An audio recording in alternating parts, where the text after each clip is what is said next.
अस्सलाम वालेकुम पाकिस्तान। आज हम दो बातें डिस्कस करेंगे। एक अच्छी खबर है और एक पाकिस्तान में इस्तेहकाम के लिए नागुज़ीर वो इक़दाम जिस पे हम डिटेल से बात करेंगे। लेकिन उससे पहले ज़िम्नन तीन चीज़ें डिस्कस करूँगा। एक ये कि आज अफसोसनाक तौर पर इस्लामाबाद के थाना थरनोल में एक नौजवान की उसका सर जो है वो बरामद हुआ है, जिसमें उसकी बॉडी मिसिंग है। और ये दूसरा वाक़या है। इससे पहले एक ख़ातून और एक नौजवान, उनकी भी इसी तरह से जो है वो गर्दन कटी लाशें मिली थी।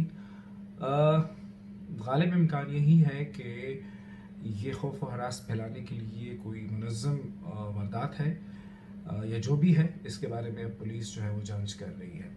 इसके अलावा आज 16 दिसंबर यानी यौम शुहदाए APS वो खैबर पख्तूनख्वा में सरकारी तौर पर नहीं मनाया गया। ये बहुत बड़ी बात है और सिंबॉलिक इम्पोर्टेंस इस हवाले से कि तलखियाँ इस कदर जो है वो बढ़ गई हैं कि इतना बड़ा वाक़या और अब इसको जो है वो ओन नहीं किया जा रहा।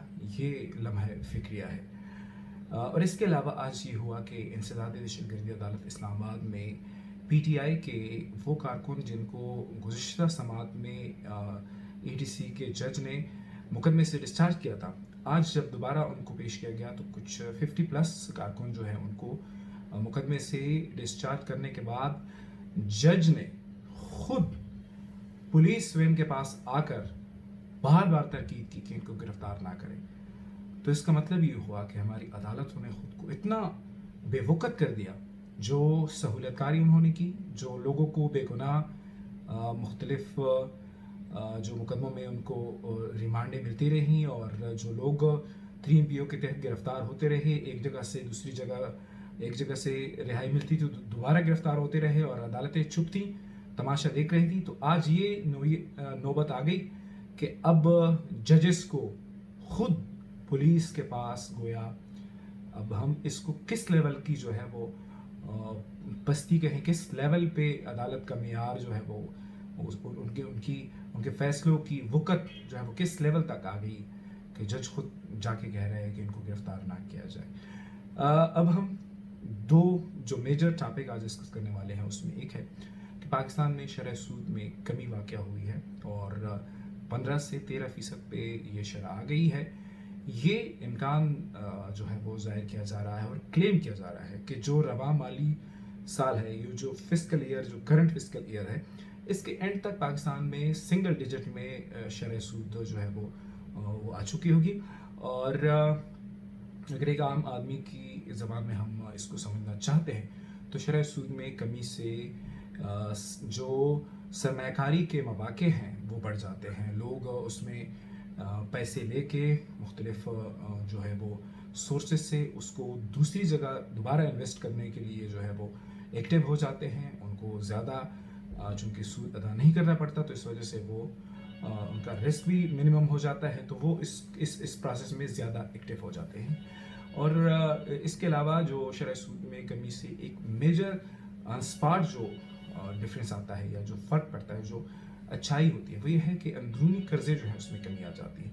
न सिर्फ ये कि हुकूमत के लिए बल्कि मुख्तलिफ इंस्टीट्यूशंस और मुख्तलिफ कारोबारी शख्सियात उनका एक बहुत बड़ा उनको रिलीफ मिल जाता है। सो ये एक बहुत अच्छी जो है वो बात है। और स्टेट बैंक ने चूँकि अब वो हुकूमत के असर रसूख से आज़ाद है तो उनके आदाद शुमार या उनके जो है ऐलान जो है वो अब इस वक्त जो है वो अहम है। वो उसको आप कोई मैनिपुलेटेड फिगर नहीं कह सकते।